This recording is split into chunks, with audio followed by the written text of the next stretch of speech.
IAPA convention in Los Angeles, California. The buzz is on. What was Rod Serling really like? We asked Twilight Zone producer Buck Houghton, the author of the St. Germain vampire series, Chelsea Quinn Yarbrough, Star Trek's alien maker, and a convention that's all fun and games. Look at Michael Jackson's nose. It's before, after.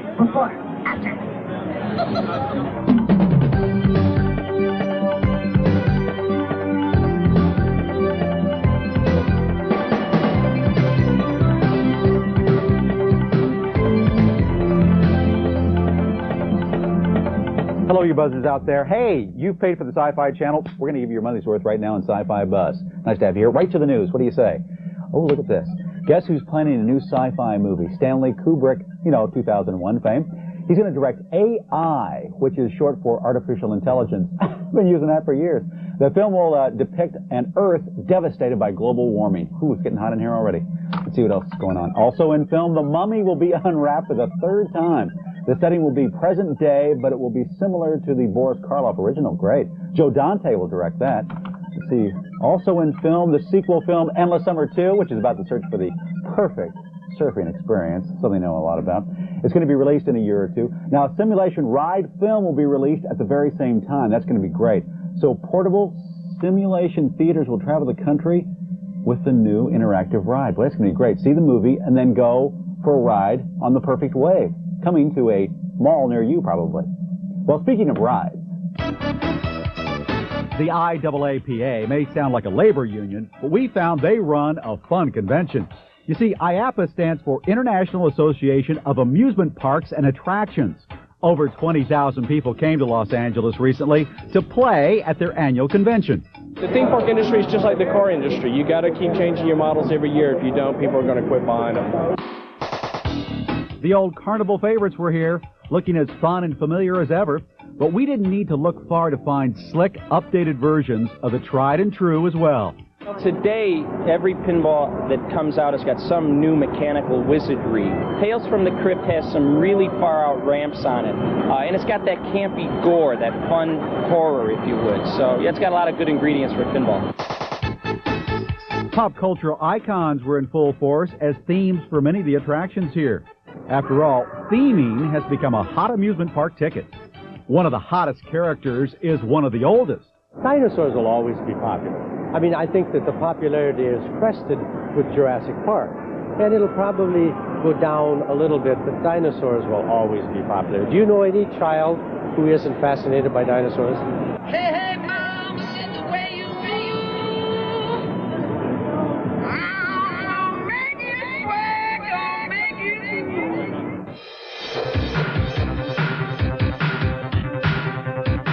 While everyone loves carousels and arcade games, we discovered a new era in entertainment is upon us. Well, you've got virtual reality, the motion simulators, the high technologies, definitely a major influence in the theme parks right now and the family amusement centers. The thousands of attendees lined up to sneak a peek at cutting-edge attractions being offered by interactive entertainment experts.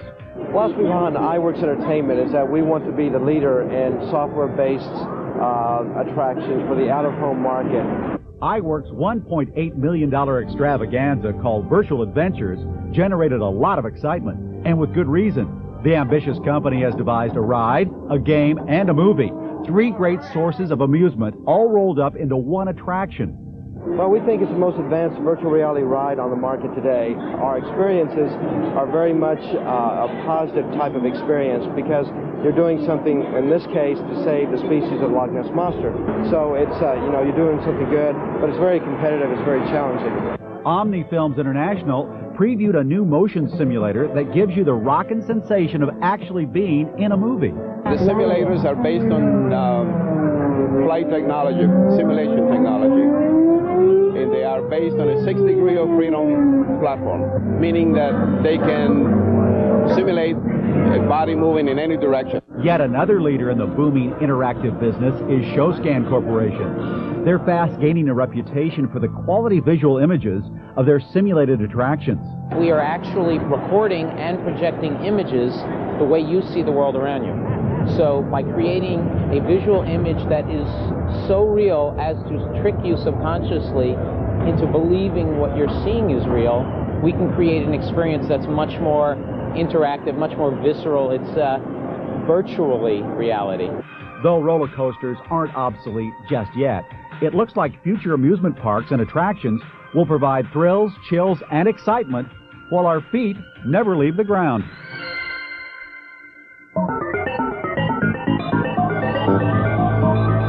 Hi, this is Larry from Hesperia. I enjoy reading the Catwoman comic books. They tie in with the Nightfall issue with Batman and the villain Bane. It's a good comic book, and go out and buy one.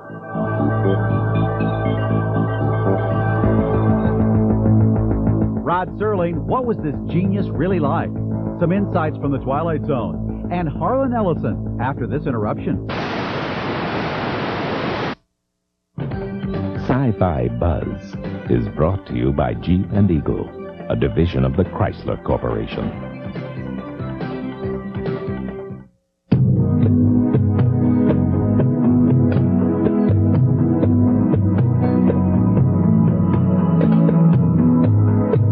Imagination can take your mind to incredible places.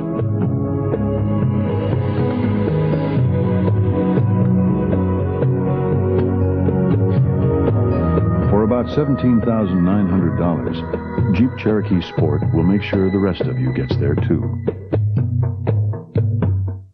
So you pretty much know what to expect from Eternal Champions, huh? Well, maybe not. You see, it has these 9 huge warriors. And they've got more ways than ever to kick your butt. You may never look at other fighting games the same way.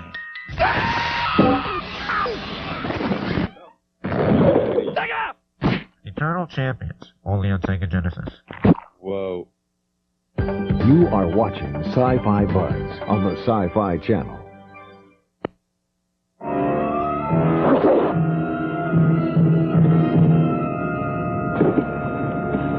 Yes, Mr. Wilson? The Twilight Zone was one of the most celebrated TV series of the 60s. And in the 30 years since its original run, it's been one of the great hits of the rerun zone. The show has also become a hit on home video, with a collection of episodes available from CBS Video. This aeroplane is heading into an uncharted region, well off the beaten track of commercial travelers. The genius of The Twilight Zone was the genius of its creator, Rod Serling, who died 18 years ago. Most fans only know Serling as the intense man who hosted the series. But to Buck Houghton, Rod was a friend and colleague. As producer of The Twilight Zone, Houghton worked more closely with Serling than anyone else. For fans of Serling's fantasy, we tracked down Buck to get a personal glimpse of the legendary talent.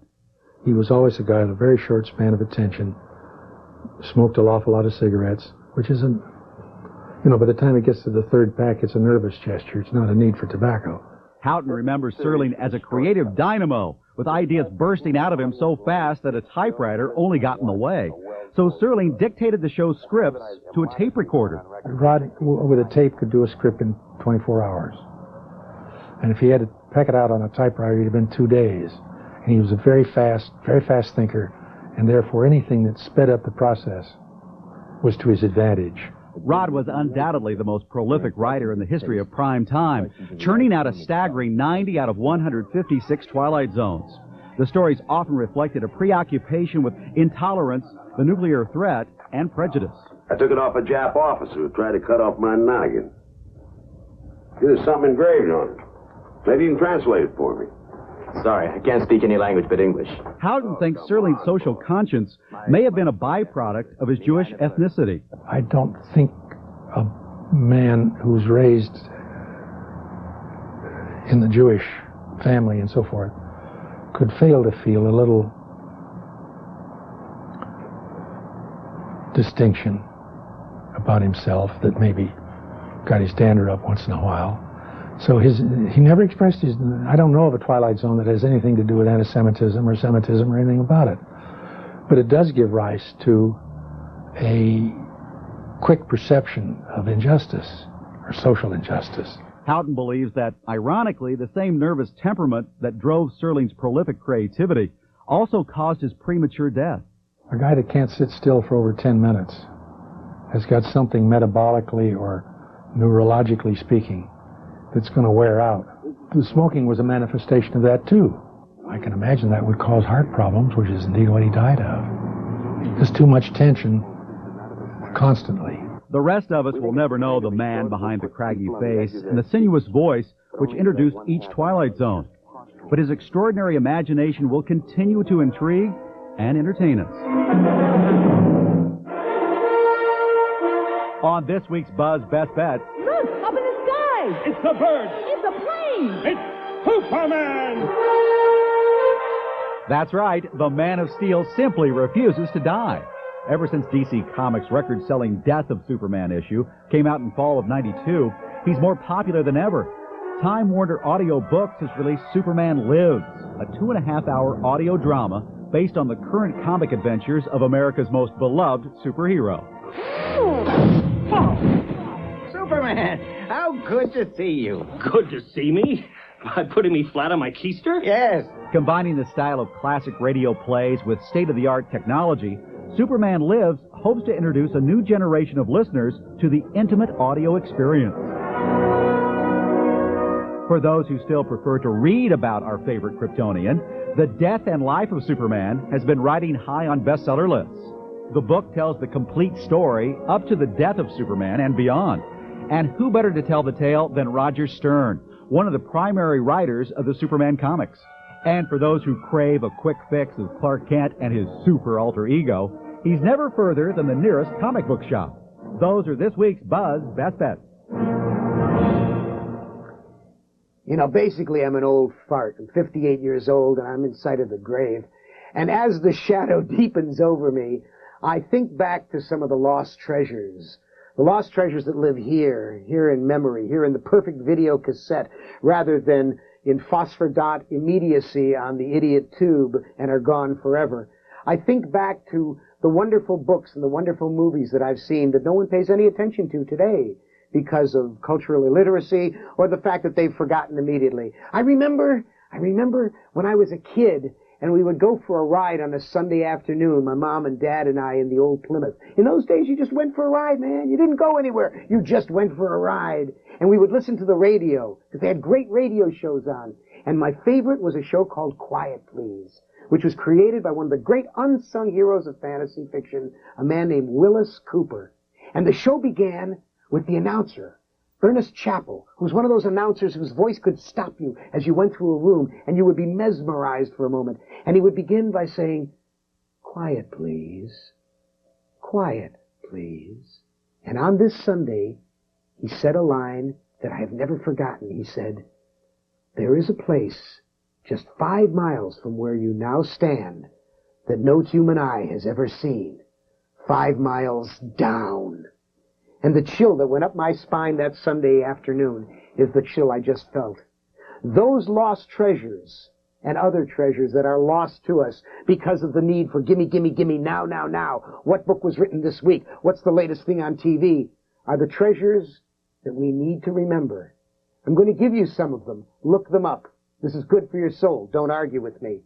When they take a convention roster of films to show, all right, we've seen The Thing from Another World a million times. We've seen The Day the Earth Stood Still a million times. We've seen Star Wars, God knows, a million times. But what about Seconds? What about that gorgeous film based on David Ely's book, shot in black and white by James Wong Howe, with, of all people, Rock Hudson? This astonishing story of a man who gets to relive his life. You've never seen it? Oh, go look up Seconds. How about Dark Crystal? The only fantasy that has worked. All the rest of them don't work. Willow, Excalibur, all the rest of them, they suck. But Dark Crystal works. What about Return to Oz that got so bad rap by all the critics? Return to Oz, it ain't Judy Garland, it ain't hip-hop, but Return to Oz is in the tradition of the original Oz books. Dune, don't sell it short. You watch years to come. It will have a vision that others will say, that was a film. Then you got Curse of the Demon, directed by Jacques Tourneur. Oh, based on M.R. James casting the runes, there are scenes in that will blow you out of your socks. If, the Lindsay Anderson movie with Malcolm McDowell. How about The Last Days of Man on Earth, based on Michael Moorcock's Jerry Cornelius stories? And The First Men on the Moon, the Ray Harryhausen film, with that wonderful Lionel Jeffries performance. Yeah, those are great films.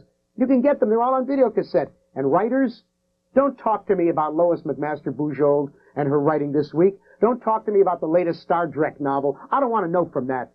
When you tell me that you've read Charles Beaumont and Walter M. Miller and Cordwainer Smith and Murray Leinster and Henry Kuttner and Richard Matheson and C.M. Cornbluth and Lee Brackett and Stanley Weinbaum and Jack Finney and Avram Davidson, many of whom are still alive, when you tell me you've read their great stuff, then and only then can you tell me about the latest Jerry Purnell military novel that was issued by Bain Books. Until that time, I'm going to look on you as an illiterate.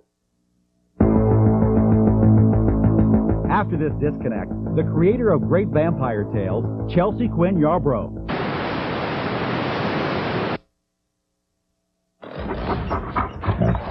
If you were colorblind and had an IQ less than 12, then you wouldn't care which portable you had.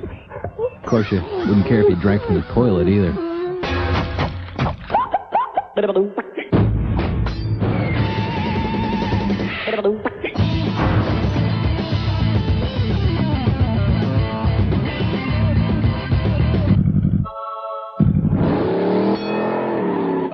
Game Gear.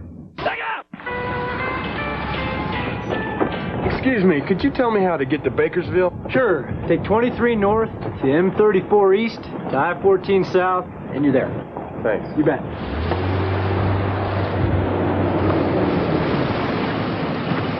Excuse me, can you tell me how to get to Bakersville? Head right over those mountains. Thanks.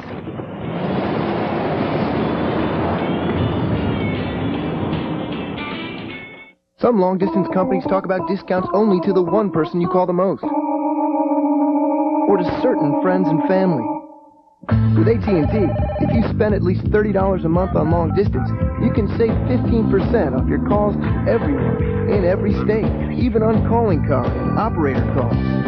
Increase discounts to 25% off to the one area code you choose. And with AT&T, you get an easy-to-read bill so you can see your discounts every month. Call now to switch free and start saving to everyone. One company advertises a discount on calls to only one person.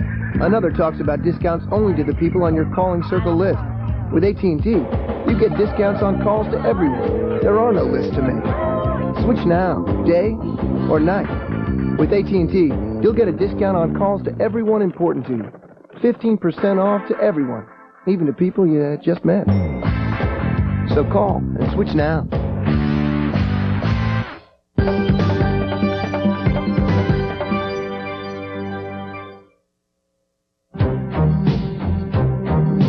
For over 2 decades, Chelsea Quinn Yarbrough has been writing in an amazing variety of genres. The author, who is also a composer, has explored science fiction, horror, fantasy, gothic romance, and endless combinations thereof. Her most popular character is the tragic Count de Saint-Germain, an immortal and seductive vampire. While her work is steeped in everything from historical fantasy to the occult, Chelsea Quinn Yarbrough is a no-nonsense woman who doesn't believe in a lot of hocus-pocus. You know that vampires don't exist. Of course not. Do I think they're real? Absolutely not. Do I think they're a hell of a metaphor? You betcha. Metaphors for what? Well, and the way that I'm using it for is for intimacy. That, you know, you have to identify with the most essential part of a person, i.e. their blood, which is what is more really you than that. Now, your vampire, to me, seems likable. Is that intentional? Absolutely. Why? Would you be upset if we didn't like him? I'd wonder about what sort of person you were. Since he is, you know, he is humane and educated and compassionate. Now, the concept of good and evil, what do you believe? I certainly think that people have the option of making a decision that's good or bad in terms of how they deal with people. But do I think there's an absolute good and an absolute evil? No.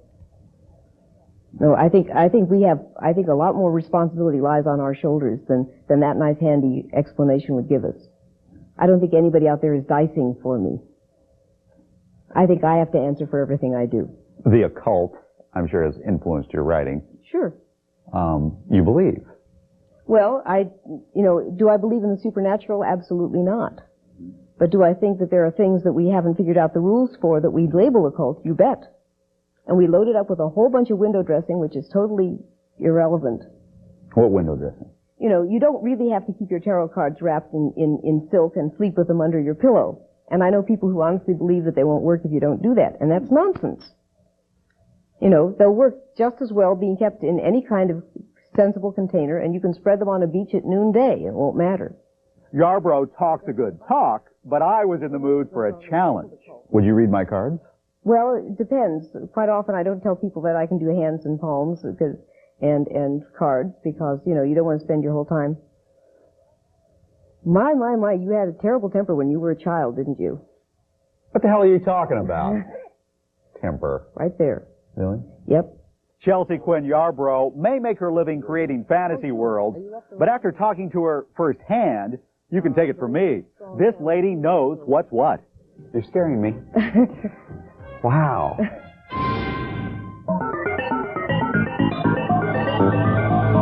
This is Ed from Eureka, and I just got the X-Men limited edition watch, and it's from the Character Time Company, and they've done a beautiful job with it. It's a really gorgeous watch, so I highly recommend this watch for a gift or to wear for yourself. It's a lot of fun, and it's an excellent timepiece. Hey, Buzzers, call the Buzz Board if you want to share one of your favorites with Sci-Fi Buzz viewers. 213-851-7235 is the number. Conventions, books, videos, conferences, film festivals, give us a call. Hey, this guy's pretty normal, but his aliens are, you know, out of this galaxy. Star Trek's Michael Westmore, next. Sci-Fi Buzz is brought to you by Sega, creators of Genesis, Game Gear, and the coolest video games around. Welcome to the next level. Joe, what do you see? Reggie White. This year, we at Sega Sports really studied the players. Reggie White. We learned some interesting things. Reggie White. Then we took that knowledge and created a new passing game and a new speed burst. There's a customized playbook and stats for an entire season. So, how far did we go to understand the players? Maybe too far. NFL Football 94 starring Joe Montana. Real teams, real players from Sega Sports. Now, what do you see? You know, there's something peculiar about car advertising. Everyone likes to show their cars driving through water. Well, here's something different. The Eagle Vision TSI. Sure, it handles beautifully in all kinds of conditions thanks to its traction control and anti-lock brakes, but right now we just want you to take a good look. And if you were wondering how this Eagle Vision looks when it's not underwater,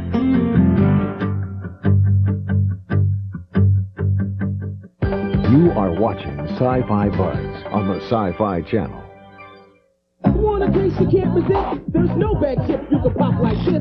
Chips and bags got busted pieces. Brings you down with all their greases. The Pringles can't stop. Pop, the Pringles can't. You got the stack, you got the bunch. For a whole lot of taste of the Pringles crunch. You got the duck-bill lizard too. Only Pringles rings taste like this to you. The Pringles can't stop. Pop, the Pringles can't. So can those bags of fresh whole chips. Nothing like Pringles crush your lips. Yeah, once you pop, you can't stop. Random access memory. Really good. Now, once again, megabytes, gigabytes, terabytes. At Compaq, we realized that learning about computers can be pretty intimidating. So we invented Presario, computers designed and priced to make it easier. They come loaded with all the software you need to get started right away. And they're backed by a 3-year warranty. WYSIWYG. So instead of sounding smart about computers, you can be smart about computers. The new Presario from Compaq. Talk about a guy who's busy. It's got to be Michael Westmore. He makes all the aliens for The Next Generation and Deep Space Nine Star Treks. Of course, those shows are full of aliens. Well, makeup special effects runs in Michael's family, all the way back to his grandfather, who was a wig maker for the Crown of England. The challenges come hot and heavy, especially with Deep Space Nine, because it seems that they have different types of scripts, and the scripts call for more aliens, more opticals, more visuals, more everything going on. Fortunately, he's up to the challenge, because if anyone has makeup in his blood, it's this Westmore of Hollywood. My family history in makeup goes back generations. I'm a third generation working in the business. And my grandfather actually was a wig maker, and as the family immigrated to America from England, they wound up in Hollywood. After years spent traveling the world, honing his makeup skills in feature films, Westmore decided it was time to settle down. Next thing he knew, he was accepting an offer to beam aboard Gene Roddenberry's latest interstellar brainchild, Star Trek: The Next Generation. Klingons do not pursue relationships. They conquer that which they desire. Westmore quickly learned Star Trek's alien designs needed to adhere to the rules of Roddenberry. Our aliens do have a human element to them, that we don't give them 3 mouths or 10 ears or put the eyeballs out here and make them blink. And that all stems to Gene Roddenberry. That was Gene's direction, that his humanoids and his aliens on Star Trek would always have a human element to them no matter what we did. Surrounded by aliens and humanoids day in and day out, Westmore can't help but speculate on the existence of intelligent life out there. They could be. I mean, after you worked on Star Trek and you realize the humanoid type of things, so if you get into other galaxies and there can be oxygen and there could be life forms and they could be very humanoid. And that's what's so interesting about the humanoids that we do, is they are so human, yet they could be from someplace where you might land and they wouldn't be that different from us. And no one will be better prepared to offer our galactic neighbors flattering makeovers better than earthly expert Michael Westmore. So staff, please come in here. I have a question for you. You know, Michael's talents won him an Academy Award a couple of years ago when he did the makeup for Eric Stoltz's character in the film Mask, you know, the movie with Cher. All right, now, Staff, this is what I want to know. While you were talking with Michael, did he tell you why Klingon blood, like in Star Trek VI, is kind of a Pepto-Bismol pink, and then in Next Generation, the Klingon blood is bright red? What's the difference there? What did he have to say? Nobody asked him that question.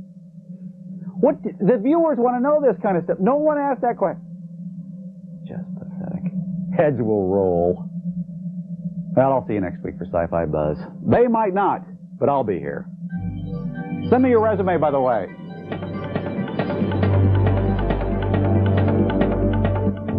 Watch the mysteries of the universe unfold as the Sci-Fi Channel takes you on an amazing journey through the cosmos. Inside Space, tonight at 10 Eastern.